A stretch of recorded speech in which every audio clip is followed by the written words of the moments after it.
তা আপনি ওর সঙ্গে কেন তুলনা করলেন? আর মুসলিম মানে মুসলিম হচ্ছে সেই যে তার রবের আদেশ আর নিষেধ মেনে চলে, একে মুসলিম।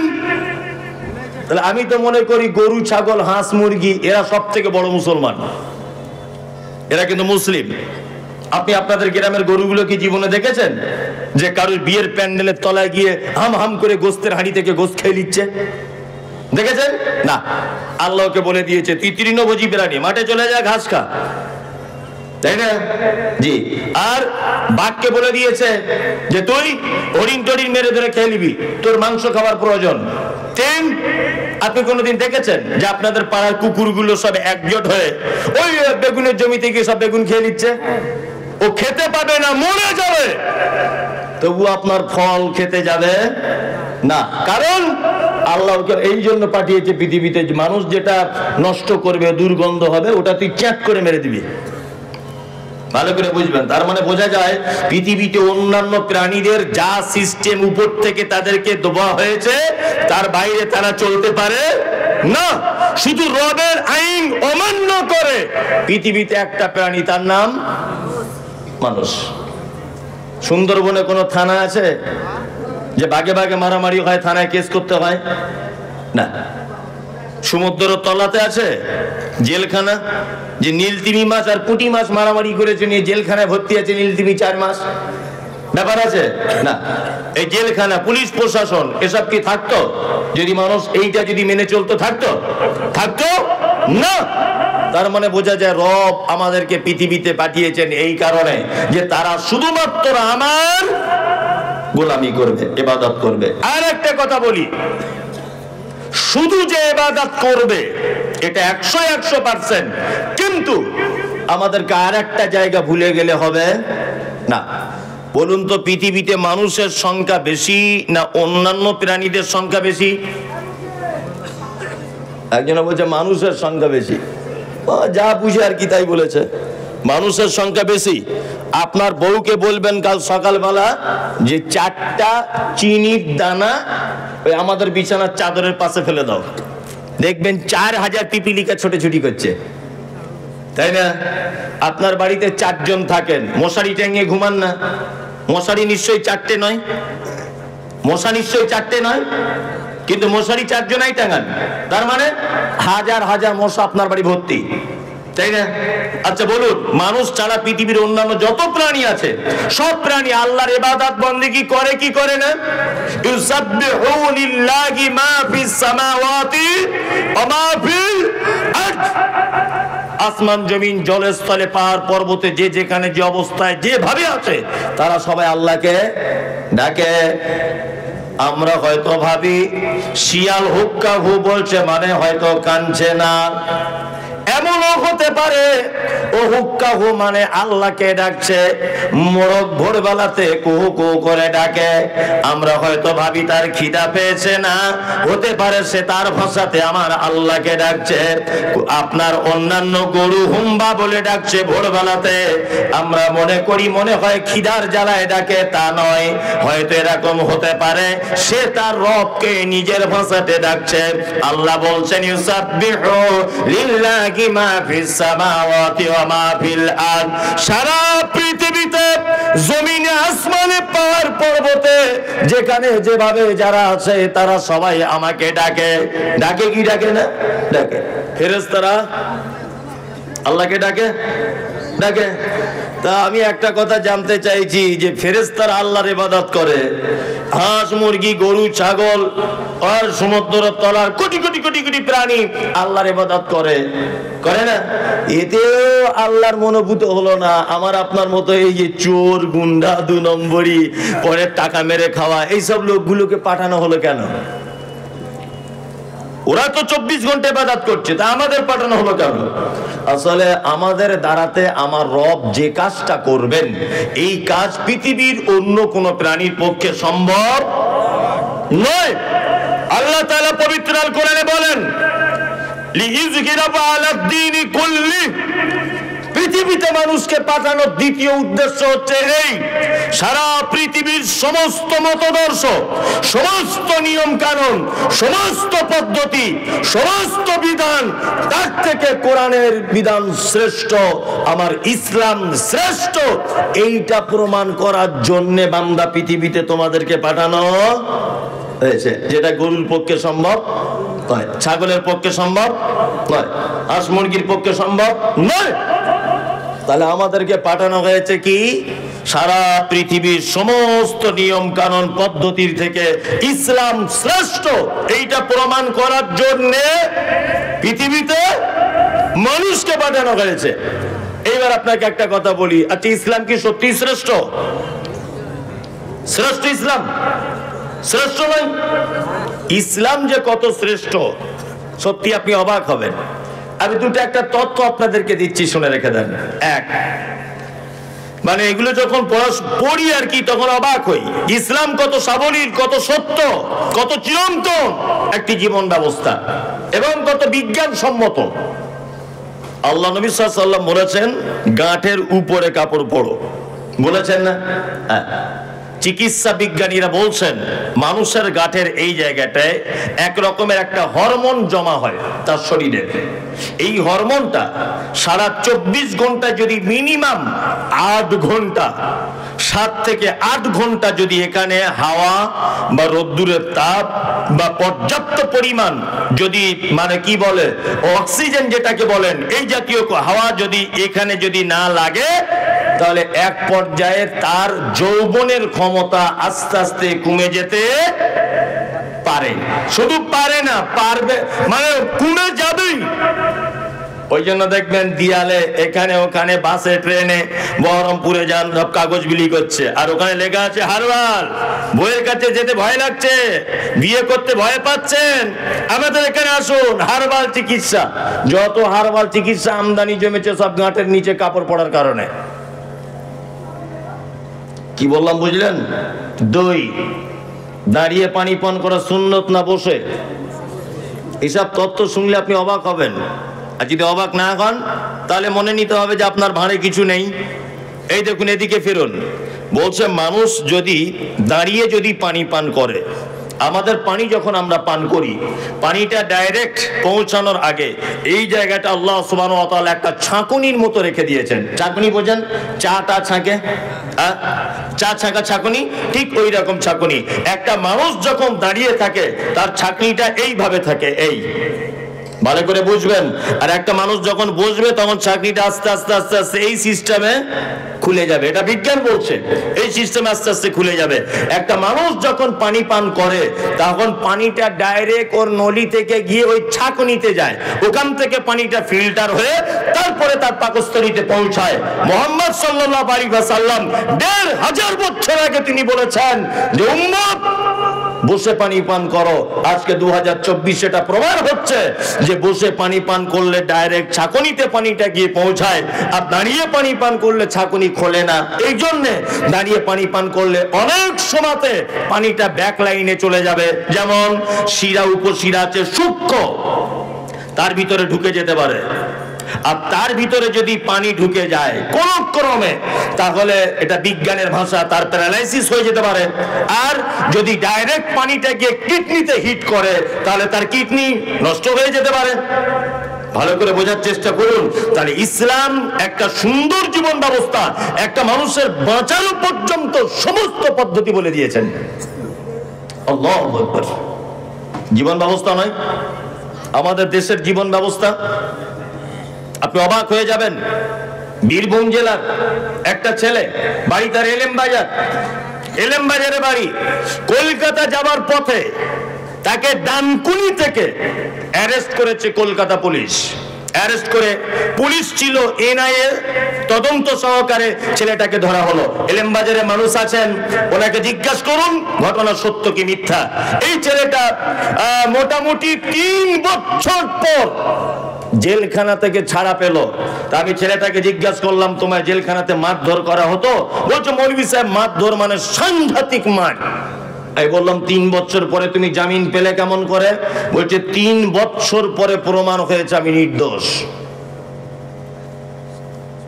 আমি এটা বলছি, এটা হচ্ছে পৃথিবীর জীবন ব্যবস্থা। একটা মানুষকে নির্দোষ প্রমাণ করতে টাইম লাগছে কত বছর? 3 বছর।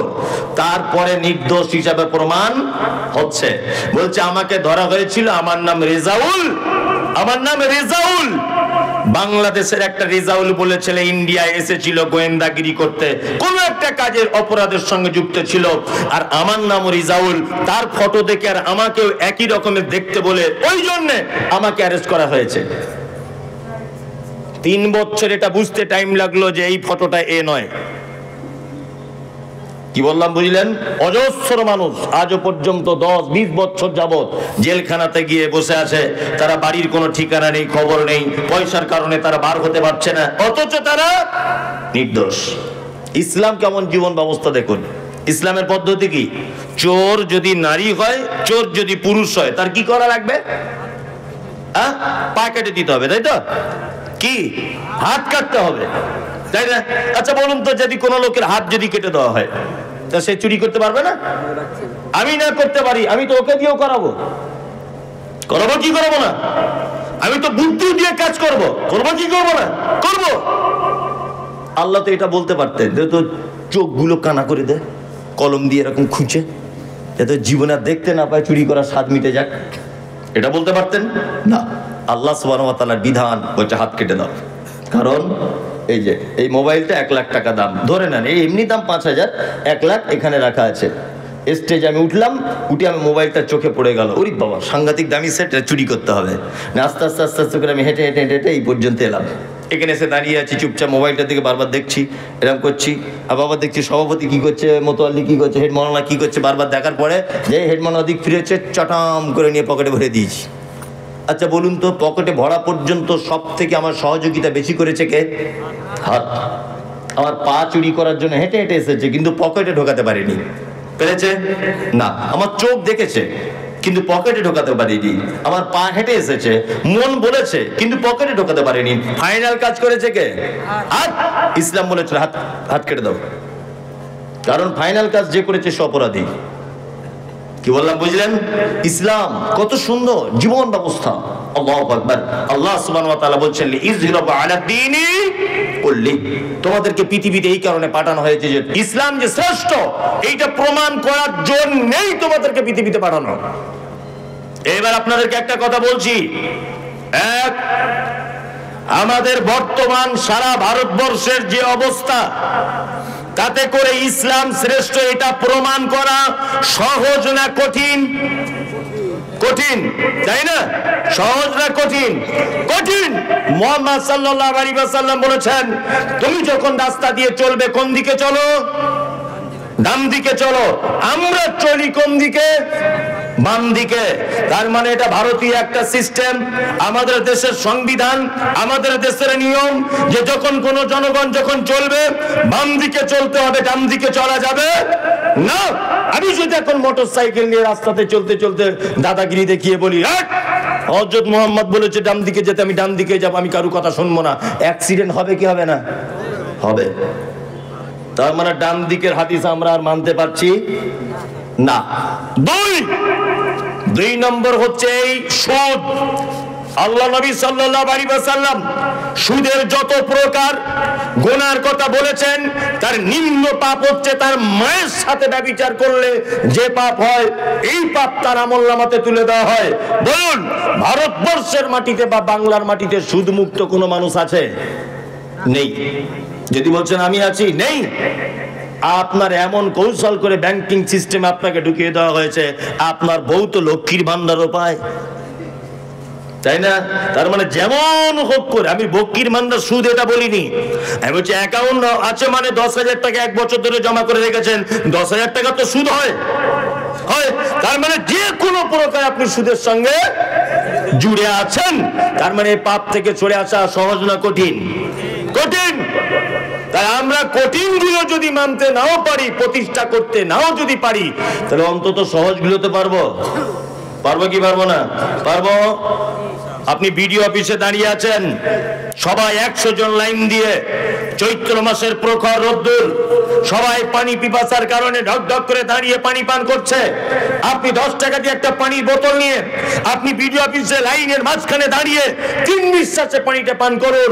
হেড মাওলানা যখন জিজ্ঞাসা করে বলবেন সবাই দাঁড়িয়ে পানি পান করছে, তুমি কেন বসে পানি পান করছো, আপনি তখন দায়িত্বহীন ভাষাতে বলুন বসে পানি পান করার কথা বলেছেন মুহাম্মদুর রাসূলুল্লাহ সাল্লাল্লাহু আলাইহি ওয়াসাল্লাম। এবার আপনার কাছে আমার প্রশ্ন, আপনি যদি দাঁড়িয়ে পানি বসে পানি পান যদি করেন এর জন্য আপনার জেল জরিমানা কিছু হবে? হবে? হবে না। দাড়ি যদি আপনি রাখেন আপনার জেল জরিমানা কিছু হবে? হবে না। ওটা ব্রিটিশদের একটা প্রেক্ষাপট ছিল, যখন দাড়ি রাখলে কর দিতে হতো, নামের আগে মোহাম্মদ লিখলে কর দিতে হতো, মুসলিম নাম লিখতে গেলে কর দিতে হতো। এইসব বিভিন্ন ইতিহাস আগে অনেক গুজরে গেছে। এখন 2024-এ কোন মুসলিম যদি বলে আমি দাড়ি রাখবো, আচ্ছা বলুন তো তার জন্য জেল জরিমানা কিছু হবে? সরকারি কোনো কাজ থেকে তাকে বঞ্চিত করা হবে? হবে না। তাই এইটা প্রতিষ্ঠা করতে আপনার অসুবিধা কোথায়? হ্যাঁ, এইটা আপনার রাখতে অসুবিধা কোথায়? ওই যে মৌলী সাহেব কেমন কুটকুট কুটকুট করে সাহেব রাখলে বলছে না, আর অনেকজন বলছে তেল খরচা বেশি হবে, নানান রকমের কাহিনী নয়। আমি চিন্তা ভাবনা করে যা দেখলাম যে একটা মানুষ দানি, সে দান করে, সে যখন মারা যায় সে যে দানি ছিল তার কোনো চিহ্ন তার লাশটা দেখলে বোঝা যাবে? কথা বলুন, যাবে না। আচ্ছা, সে যাকাত দিত, তার কোনো নিদর্শন থাকবে না। একটা মানুষ একটাই মাত্র মারাত্মক ইবাদত বা সুন্নাত সেইটা সাথে নিয়ে কবরে যায়, তার নাম দাড়ি। এক আশ্চর্য সুন্নাত। আপনি নামাজ পড়েন, 1 ওয়াক্ত নামাজ নিয়ে ঢুকতে পারবেন না। যাকাত দিতেন, মাদ্রাসার বিলগুলো নিয়ে ঢুকতে পারবেন? ওষুধ দিয়েছেন গোড়াইপুর মাদ্রাসায় 5000 টাকা, ওই বিলগুলো নিয়ে ঢোকানো হবে না। কিন্তু একটা জিনিস, মরার আগে আপনাদের এখানে মরে যাবার পর দাড়ি কেউ চেঁচে দেয় নাকি? না। অন্তত ফেরেশতারা এই অবস্থায় দেখলেও বুঝতে পারবে যে না আমাদের দলই আছে, ভালো করে বুঝবেন, তাই না? ওই জন্য আপনাদেরকে বলছি এটা রাগ করিয়েন না। আর আপনার রাগের কোনো বিষয় নেই, এটা একটা ইসলামিক কথা। আপনি রাখতে পারছেন না এটা ভিন্ন ব্যাপার, কিন্তু আমি বলবো আপনি রাগ করবেন এটা নয়, তাহলে আপনি আর মুসলিম থাকতে পারবেন না। আপনি কোনো জিনিস মানতে পারছেন না, আপনাকে বলা হচ্ছে, আপনি লজ্জিত হচ্ছেন যে না মৌলী সাহেব আপনি যেটা বলছেন ঠিকই, আমি মানতে পারছি না। কিন্তু আপনি যদি সেটা না মানেন আর আমি বলেছি বলে আপনি যদি রাগ করেন বা আপনি যদি আমাকে আবার উল্টো চাপ দেন, তাহলে মেনে নিতে হবে যে আপনি দাড়িকে অঙ্গীকার করছেন, তার মানে আপনি আর মুসলিম থাকতে পারবেন না। একজনকে বলছি চাচা নামাজ পড়ো, বলছে নামাজ পড়ে তুই কি পেয়েছিস? ভালো করে বুঝি, আমি কিছুই পাইনি। বলছে নামাজ পড়ে তুই সে মাটির ঘরে শুয়ে আছিস, আমি নামাজ না পড়ে 2 তলা বাড়িতে আছি। ওর সঙ্গে সঙ্গে ইমান চলে গেছে। ও যদি এটা বলতো যে মৌলী সাহেব খুব লজ্জার ব্যাপার, আমি পড়তে পারছি না, পড়তে হবে, সত্যি আমি ভুল করছি, তাহলে ও ঠিক ছিল, নামাজ না পড়ুক কিন্তু ঠিক ছিল। কিন্তু এই যে ও অহংকার ইনকার করে দিল, তোমাদের শুধু কাজ নেই, শুধু নামাজ আর নামাজ করি কি করি না করি। আল্লাহ সুবহানাহু ওয়া তাআলা পবিত্র আল কোরআনে মানুষ পৃথিবীতে পাঠানোর আর একটা উদ্দেশ্য বলতে গেছেন, এক লিয়াবলুয়াকুম আইয়ুকুম আহসানু আমালা। আল্লাহ বলছেন আমি হায়াত আর মাউতকে সৃষ্টি করেছি এই কারণে, অর্থাৎ মানুষকে সৃষ্টি করেছি এই কারণে যে তোমাদের ভিতরে সর্বশ্রেষ্ঠ উৎকৃষ্ট আমল কে করে আমার কাছে আসতে পারবে। ভালো ভালো আমল, বেশি আমলের কথা বললেন না আল্লাহ ভালো আমলের কথা বললেন? হ্যাঁ, ভালো আমল। ভালো আমল কাকে বলে? ভালো আমল হচ্ছে সেটা যে আমলটা আল্লাহ সুবহানাহু ওয়া তাআলা করতে বলেছেন, যে আমলটা মুহাম্মদ সাল্লাল্লাহু আলাইহি ওয়াসাল্লামের স্বীকৃতি রয়েছে, এই আমলটাই ভালো কাজ। জানাজা সালাত আদায় পড়তে গেলাম, একজন লোক মাটি দেওয়ার সময়তে জোরে জোরে বলছে সবাই দোয়া বলুন, মিনহা খালাকনাকুম ওয়া ফিহা নুঈদুকুম ওয়া মিনহা নুখরিজুকুম তারাতান উখরা। আমি তার পাল্টা জবাবে বলছি এই দোয়া বাদ দিয়ে বিসমিল্লাহ বলে দেন মাটি। তখন চাচা আমাকে বলছে তুমি কোথাকার মৌলী সাহেব? হ্যাঁ, কেন? তো হচ্ছে মিনহা খালাকনাকুম কোরআনের আয়াত, এটা বললে তোমার অসুবিধা কোথায়? এটা বললে তোমার অসুবিধা কি হচ্ছে? তুমি এটা বলতে মানা করছো? আমি তখন বললাম, চাচা এটা যে এখানে বলতে হবে তোমাকে, এটা কে বললো? বলছে কোরআনের আয়াত বললে অসুবিধা কি? বোঝার চেষ্টা করুন, কোরআনের আয়াত বলেই যে সব জায়গায় বলা যাবে এটা ঠিক না। রুকুতে গিয়ে কি বলতে হয়? আল্লাহু আকবার। রুকুতে গেলাম, গিয়ে কি বলি? সুবহানা রাব্বিয়াল আযীম বলি না? তো ওইটা ওই জায়গায় যদি বলি ইন্না আতাইনাকাল কাউসার ফাসাল্লি লিরাব্বিকা ওয়ানহার ইন্না শানিয়াকা হুয়াল আবতার, নামাজ হবে না বাতিল? বাতিল। একই তো জিনিস, একই জিনিস নয়? একই তো। সুবহান রাব্বিয়াল আযীম, এর থেকে উত্তম কথা আমি বললাম না কোরআনের আয়াত? তার মানে বোঝা যাচ্ছে সব জায়গাতে সবটা ফিট করা যাবে না। উত্তম হচ্ছে সেইটা যেটা আল্লাহর আদেশ রয়েছে আর মুহাম্মদ সাল্লাল্লাহু আলাইহি ওয়াসাল্লামের আদেশ রয়েছে, এটা উত্তম। বড় বড় আলেমরা বসে আছেন স্টেজে, আমাদের নবী মুহাম্মদ সাল্লাল্লাহু আলাইহি ওয়াসাল্লাম তিনি বলছেন, কোন মানুষ যখন মৃত্যুর অবস্থায় থাকে, সে যখন একদম অন্তিম শয্যায় পৌঁছে যায়, তখন তোমরা বলো লা ইলাহা ইল্লাল্লাহ। তোমাদের বলাতে যদি ওই লোকটা একবার বলে দেয় লা ইলাহা ইল্লাল্লাহ, তাহলে নবীজি বলছেন ওই লোকটা যাবে কোথায়? জান্নাতে। তবে ওকে বলার আদেশ করতে পারবেন না যে ভাই বলো লা ইলাহা ইল্লাল্লাহ, ভাই বলো লা ইলাহা ইল্লাল্লাহ, না। আদেশ করলে একটা বিপরীত দিকে ক্ষতি আছে, সেটা হচ্ছে এই ও মৃত্যু যন্ত্রণায় আছে। আপনি যদি তাকে প্রেসার করেন, ও অস্বীকার করে দিতে পারে, ও গাল দিয়ে দিতে পারে, ও অসহ্য যন্ত্রণায় উল্টো পাল্টা কিছু বলে দিতে পারে। এই কারণে আপনার উচিত হবে আপনি নিজে বলবেন লা ইলাহা ইল্লাল্লাহ। আপনার ভাই যদি ওটা শুনে যদি বলে লা ইলাহা ইল্লাল্লাহ, তাহলে অবশ্যই ওর থাকার জায়গা জান্নাত। আপনার আব্বা এইরকম মুহূর্তে রয়েছে, আপনি চলে গেলেন কোন মাদ্রাসায়, গিয়ে কারি সাহেবকে ডেকে বলছেন, কারি সাহেব তাড়াতাড়ি করে আসুন, আমার আব্বা যায় যায় ভাব। কারি সাহেব বলছে আমার অন্য জায়গায় দাওয়াত আছে, আমি 4টে ছেলে পাঠিয়ে দিচ্ছি। 4টে ছেলে পাঠিয়ে দেওয়া হয়েছে, 4 জনা বড় বড় সাইজের কোরআন মাজিদ নিয়ে দুলে দুলে বলছে ইয়াসিনুল কোরআনিল হাকিম ইন্নাকা লামিনাল মুরসালিন। ফেরেশতারা একদম বাঁশ রেডি করে রেখে দিয়েছে। তুই কোথা পেলি ইয়াসিন? এখন ইয়াসিন এটা কোরআনের একটা সূরা, তাই না? এই মুহূর্তে এখানে পড়ার ব্যাপারে হযরত মুহাম্মদ সাল্লাল্লাহু আলাইহি ওয়াসাল্লামের কোনো আদেশ আছে? আছে। তার মানে এটা ভালো কাজ না খারাপ কাজ? অবশ্যই খারাপ কাজ। আমি আপনাদেরকে কয়েকটা ভালো কাজের আদেশ আল্লাহ নবী সাল্লাল্লাহু আলাইহি ওয়াসাল্লামের তরফ থেকে দিয়ে দিচ্ছি, আর কয়েকটা ভালো আমল করার জন্য বিনীত অনুরোধ করে দিচ্ছি। আমি জানি শীতকালীন রাত, আমি এসেই বুঝতে পেরেছি যে আমি যখন বক্তব্য দেবো তখন আর মানুষের ধৈর্য থাকবে না। যত দামির বক্তাই হোক না কেন, যত স্বাদের বক্তাই হোক, মানুষ শীতকালে ধৈর্যের বাইরে চলে গেলে আর থাকবে না। তারপরেও যারা আপনারা আছেন টুকটুক টুকটুক করে শুনে নেন, আমি 2-5টা কথা বলে দিই। এক, ভালো কাজ বলে দিচ্ছি, আমল করবে ইনশাআল্লাহ? ইনশাআল্লাহ আমল করবো তো ইনশাআল্লাহ। এক, আল্লাহ নবী সাল্লাল্লাহু আলাইহি ওয়াসাল্লাম বলেছেন হাক্কুল মুসলিমি আলাল মুসলিমি খামসিন রাদ্দুস সালাম। এক মুসলমান আর এক মুসলমানের উপরে 5টা হক। আর একটা রওয়ায়াতে এসেছে 6টা, তা আমি 5টারটা বলছি। এক, কোন মুসলিমের সঙ্গে দেখা হলে তুমি বলবে কি আসসালামু আলাইকুম। আচ্ছা, এইটা বলতে গিয়ে পয়সা খরচা হলো, অথচ 10টা নেকি পেয়ে গেলেন, তাই না? আমি শুনেছি আপনার ছেলে নাকি ইংলিশ মিডিয়ামে পড়ছে, আলহামদুলিল্লাহ ভালো জিনিস। ও ফটর ফটর করে ইংরাজি বলে, good morning, good evening, good afternoon বলে না? আপনার ছেলে যদি একদিনে good good good good good good good good করেই যদি যায়, 4 আনা নেকি হবে বলে মনে হয়? হবে না। আপনার ছেলে ইংলিশ মিডিয়ামে পড়ুক, এটা আমার আপত্তি নেই। আপনি অন্তত পক্ষে বাড়ি এলে বলবেন যে তোমার চাচার সঙ্গে দেখা হলে গুড মর্নিং বলতে হবে না, বলো মুহাম্মদ সাল্লাল্লাহু আলাইহি ওয়াসাল্লামের শেখানো আসসালামু আলাইকুম, এটা বলো। সালাম সবাইকেই দেবো আমরা ইনশাআল্লাহ।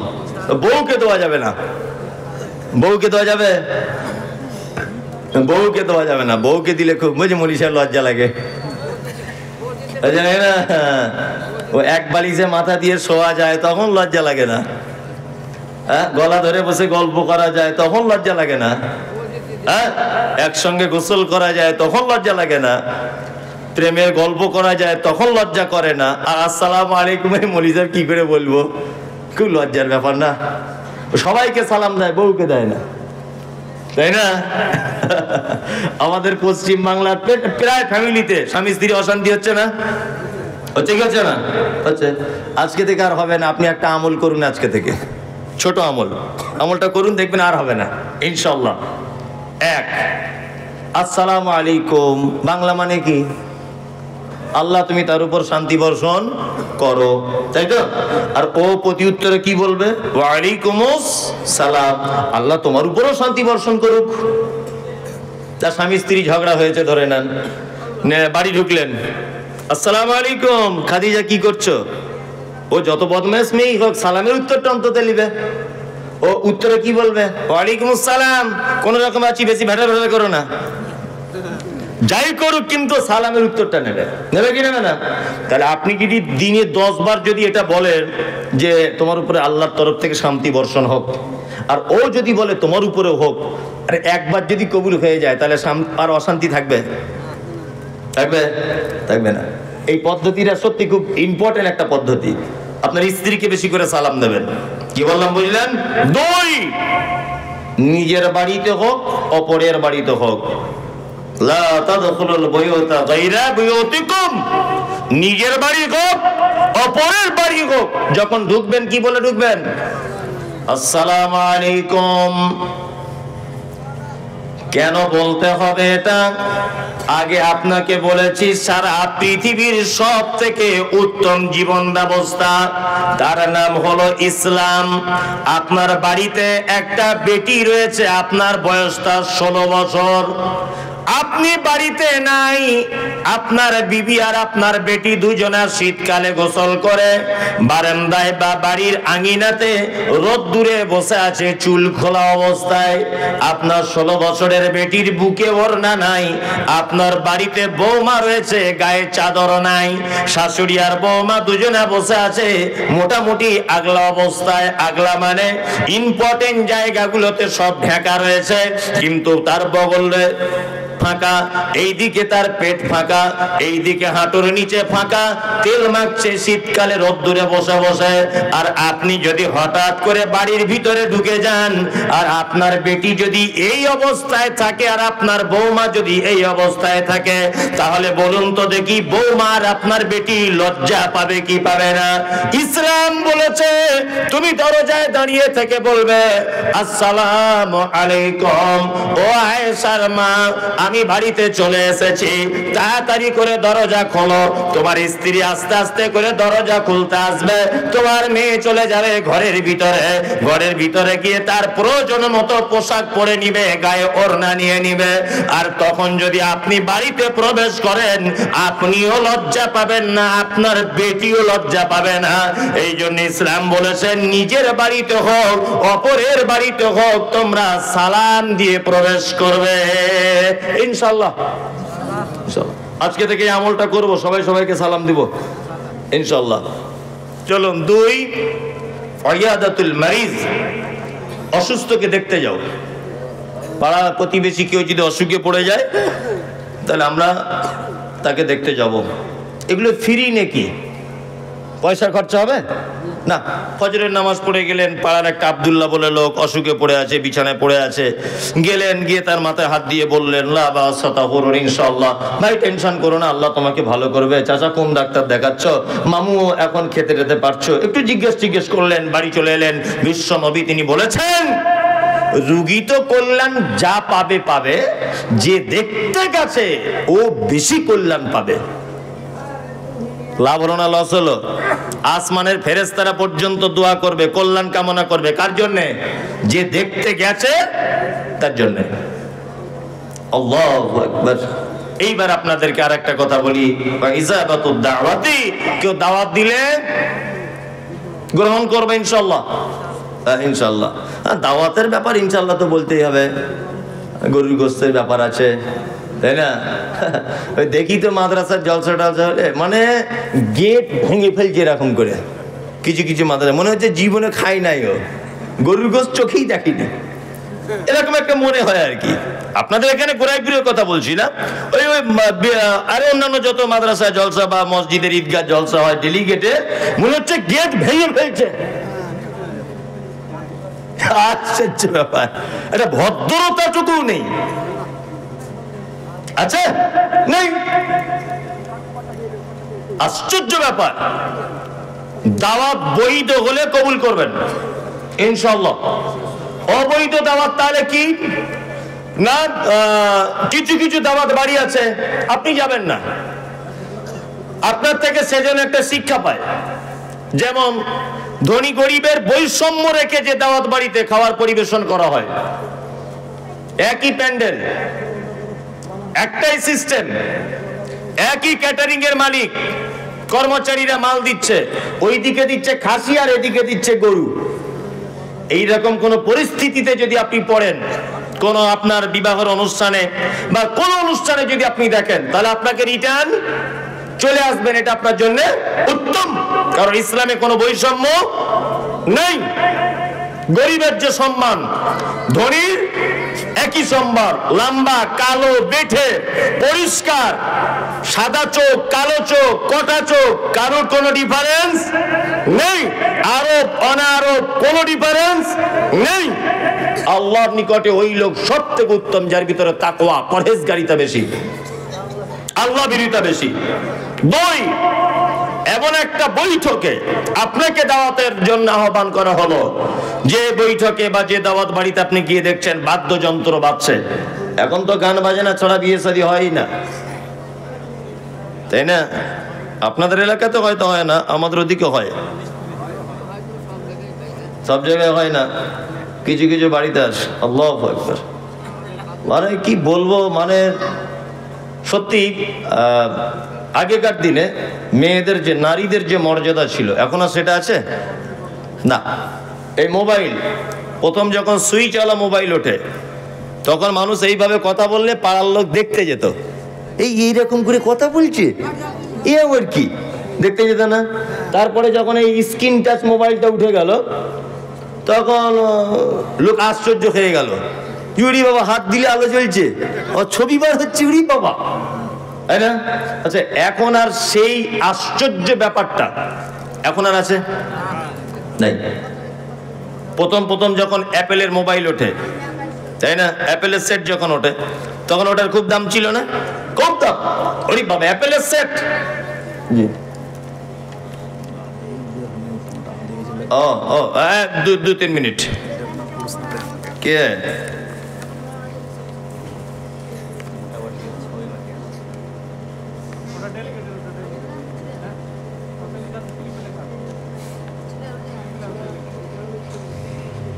আপনি আমাকে কেন জিজ্ঞেস করছেন? হেড মহল্লা বসে আছে, আমি আমাকে কেন জিজ্ঞেস করছেন? আমি কি বড় আলেম নাকি? আমি বক্তা? খেপা কোথায়, যে জিজ্ঞেস করেছি আর এক পাগল, আমি উত্তর দেবো না। আমি জানি তবুও বলবো না। কি বললাম, সামান্য ব্যাপার, হেড মহল্লা বলে দেবে, আমি কেন বলতে যাব? আমি প্রশ্নের উত্তর দেওয়ার ক্ষমতা রাখি না। তবে একটা ছোট্ট কথা, যেটা ফতোয়াবাজি নয়, কিছু নয়, এটা জানার বিষয়, জানিয়ে দিই। যদি আপনার জোহর, আসর, মাগরিব এই সমস্ত নামাজগুলি যদি আপনার কাজা হয়ে যায়, তাহলে আপনার ধরে নেন জোহরের নামাজ কাজা হয়ে গেল, তাই তো? আসরের মসজিদে গেছেন, দেখছেন আসরের নামাজ চলছে, আপনি আসরের নামাজে দাঁড়াবেন, কিন্তু জোহরের নিয়ত করে দাঁড়াতে হবে। কারণ সিরিয়াল বাই সিরিয়াল, জোহর আগে পড়বেন, ওই আসরের জমাতে আপনি দাঁড়ান, আপনি নিয়ত করুন আমি জোহরের পড়ছি, জোহরটা পড়া হয়ে যাবে ওই জমাতে, নেকি পেয়ে যাবেন আপনি জমাতের, তারপরে আপনি আসরেরটা পড়বেন, সিরিয়াল বাই সিরিয়াল। কি বললাম বুঝতে পেরেছেন? আর উনি যে প্রশ্ন করেছেন, ইসলামে কোন রকমের ওজর নেই, কোন রকমের ওজর নেই। উনি বলছেন আমি সকাল 8টায় কাজে যাই, সন্ধ্যা 6টায় বাড়ি আসি, মালিককে বলি জোহর আসরের নামাজ পড়বো মাগরিবের, আমার মালিক আমাকে ছুটি দেয় না, আমি বলবো তুমি ও কাজ ছেড়ে দাও, ও কাজ ছেড়ে দাও, দিয়ে অন্য কাজ করো, কোন রকমের অপশন নেই, ও কাজ তুমি ছেড়ে দাও, যে অন্য কাজ দেখো। পৃথিবীর জমিনে অনেক কাজ রয়েছে, সেই কাজগুলো তুমি দেখো।